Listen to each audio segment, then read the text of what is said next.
Bonjour et bienvenue dans cette nouvelle vidéo. Aujourd'hui, on va modéliser un support bord de table pour casque audio. Cette pièce peut être divisée en deux parties. Une partie sur laquelle va reposer l'anse du casque et une partie qui va permettre de maintenir le support à la table. Pour maintenir le support en bout de table, nous allons utiliser un système de pression. Nous avons une vis qui tourne dans un écrou fixé dans le support. Connecté à la tête de vis, nous avons une roue. En tournant la roue, on va faire tourner la vis qui va ressortir de plus en plus et on va donc réduire l'espace entre les deux parties du support. Cette pièce simple à réaliser va nous permettre de voir de nouvelles fonctionnalités dans Fusion 360. On commence la modélisation. Comme toujours, on crée un nouveau design. En premier, je vais modéliser l'empreinte du support en vue de face.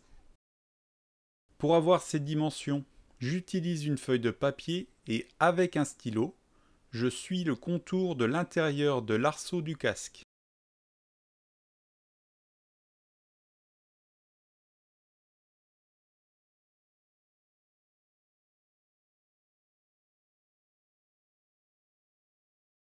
Je mets un point sur le haut de mon contour, puis je trace un trait de 2 cm vers le bas.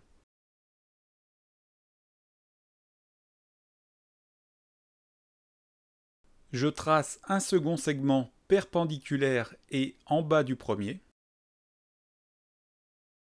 Je mesure la distance entre les deux bords du contour sur cette ligne. Je trouve environ 8 cm. J'ai maintenant les dimensions de la partie du support sur laquelle va reposer le casque. Je crée un nouveau sketch que je mets sur le plan XZ, plan qui correspond à la vue de devant, front en anglais. Je modélise l'empreinte du support. Je commence par créer une ligne horizontale de 8 cm, 80 mm. Je vais fixer ma ligne par rapport à l'origine. Pour cela, je contrains le point de l'origine à être point médian sur ma ligne. J'utilise la contrainte point médian, midpoint en anglais. Je sélectionne le point de l'origine et je clique sur ma ligne. Le point s'est mis au milieu de ma ligne. L'origine étant fixe, c'est la ligne qui a bougé. Je crée ensuite une seconde ligne de 2 cm, 20 mm, ligne perpendiculaire à la première et partant du point médian. Puis je crée un arc de cercle qui passe par ces trois points. Pour cela, il faut sélectionner 3 Points Arc. Il faut mettre les deux premiers points sur la ligne horizontale et le troisième sur la ligne verticale. Voilà, on vient de créer l'empreinte du support de l'anse en vue de devant. On va ensuite l'extruder. Elle doit faire au moins l'épaisseur du haut de l'anse du casque. Je mesure et je trouve 39 mm.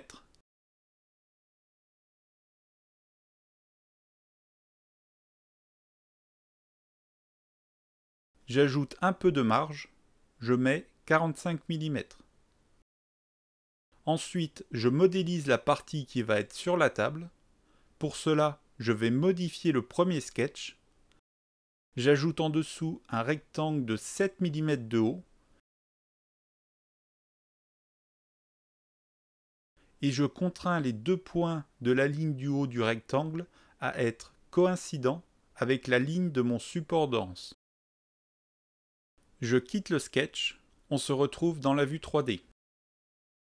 Le sketch n'est plus visible, j'appuie donc sur la lampe pour l'afficher. Je modifie mon extrusion afin qu'elle prenne en compte la nouvelle surface définie par mon rectangle. Puis, je sélectionne de nouveau cette surface. Je l'extrude pour créer la partie qui sera sur la table.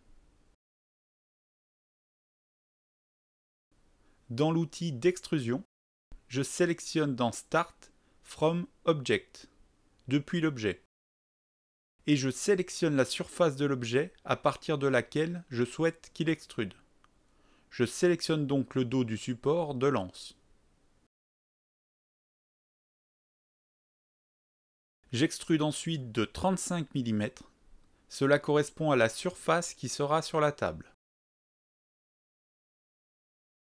Voilà, on a la partie haute du support.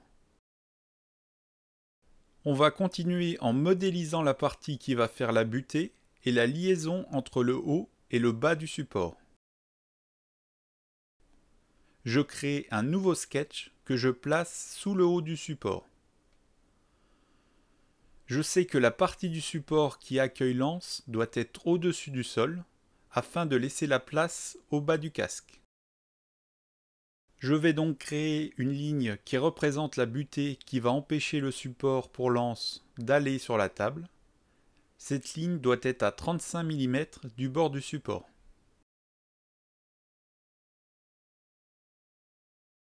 Je crée un rectangle qui définit la taille de ma butée.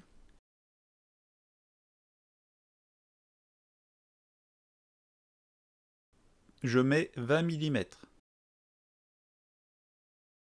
Cette pièce étant soumise à la force de pression qui maintient le support en place, il ne faut pas la faire trop fine. J'extrude ma butée. Elle doit faire au minimum l'épaisseur de ma table. J'ai 16 mm d'épaisseur pour le plateau de ma table. J'ajoute 6 mm afin de laisser de la place pour la roue qui viendra faire pression.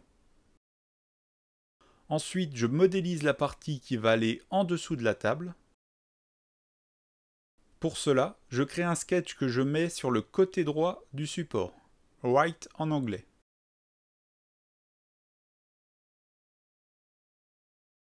Je crée un rectangle que je mets en dessous de ma butée.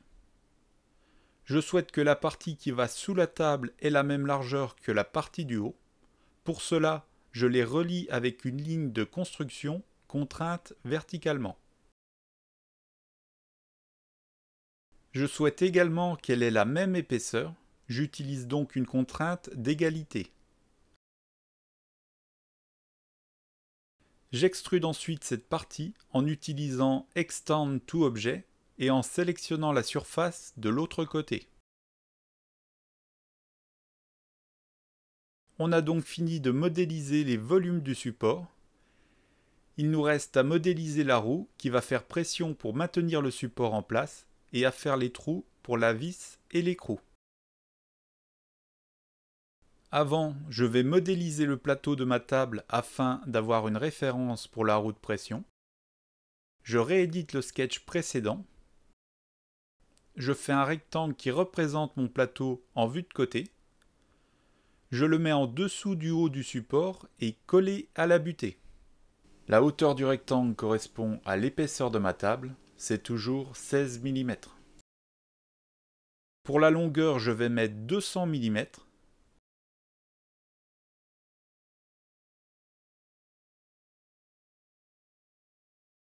J'extrude le plateau de 200 mm. Il faut mettre New Body dans l'opération, sinon Fusion 360 va fusionner le plateau avec le support. Dans l'explorateur, j'ai bien deux bodies. Le premier est le support, le second le plateau. Je les renomme. Je mets une texture sur le plateau en faisant clic droit puis Appearance, apparence en français. Je choisis une texture bois. On passe à la modélisation de ma roue de pression. Je crée un nouveau sketch que je place sur le haut du bas du support.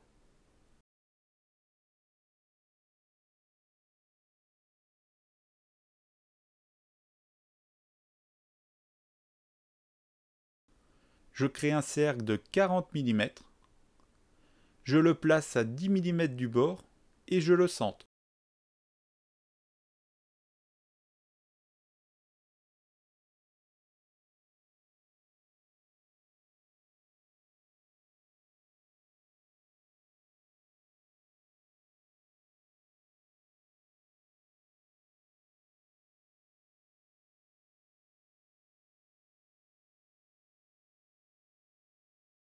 Je l'extrude. J'utilise le dessous du plateau comme distance d'extrusion.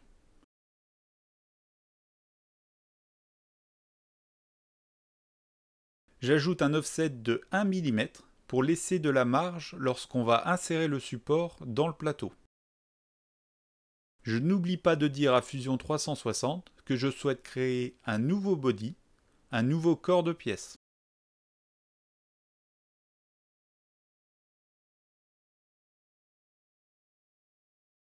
Voilà, je vais ensuite faire l'emplacement pour la tête de vis dans ma roue. Je cache tous les autres bodies et je crée un nouveau sketch en dessous de la roue. Je mesure la largeur de ma tête de vis hexagonale. J'ai 7 mm. Je crée un hexagone de 7 mm que je place au centre de ma roue.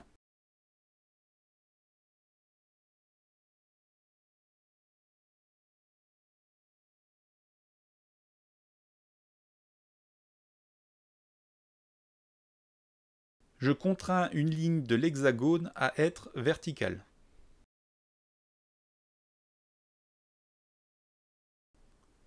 Je clique sur Extrude pour créer le trou pour ma tête de vis.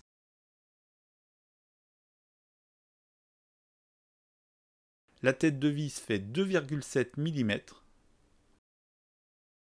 J'enlève donc 3 mm de matière.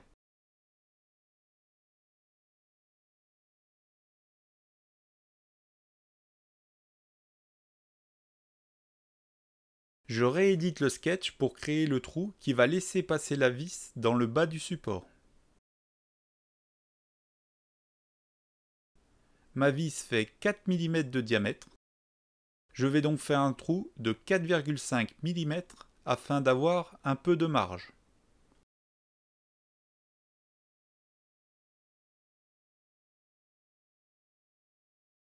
J'affiche le support et le sketch.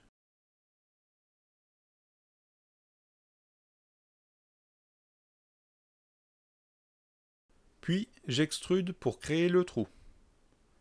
Je coupe à travers tout, Extend All en anglais.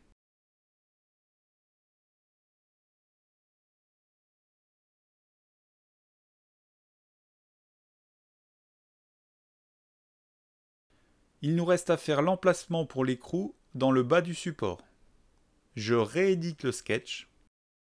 L'écrou ayant la même forme hexagonale et les mêmes dimensions que la tête de vis, on va réutiliser cette empreinte.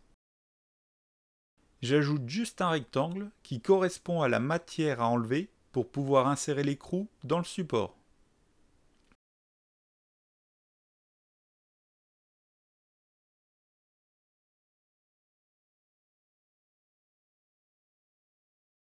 Mon écrou doit être au milieu du bas du support. Pour faciliter l'enlèvement de matière, je vais créer un plan de construction en utilisant la fonction midplane, plan milieu.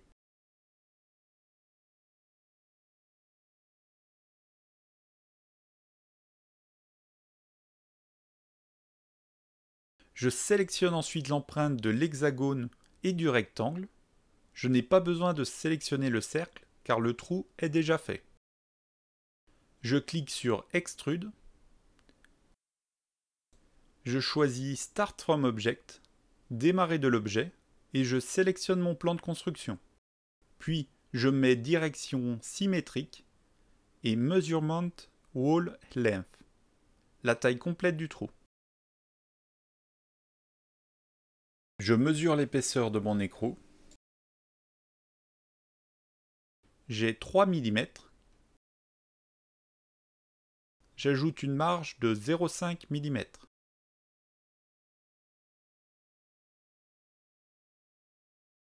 Voilà, on a presque fini notre support. On va le modifier légèrement à des fins esthétiques. En premier, je mets un arrondi à la partie du support qui sera sur et sous la table.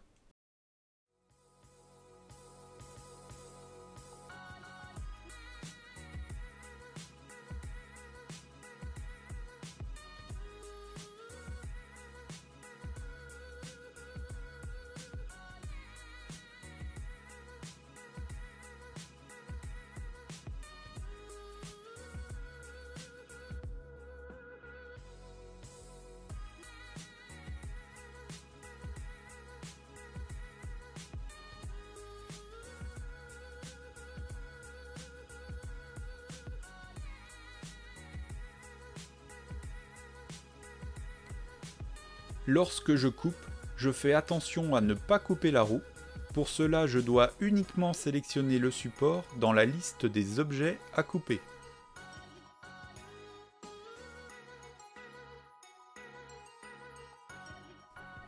J'ajoute également quelques filets.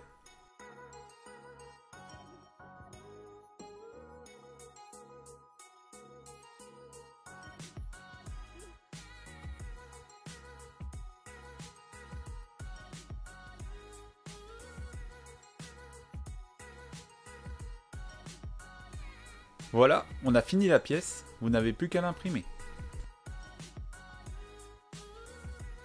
Merci d'avoir suivi cette vidéo, n'hésitez pas à me dire ce que vous en avez pensé dans les commentaires.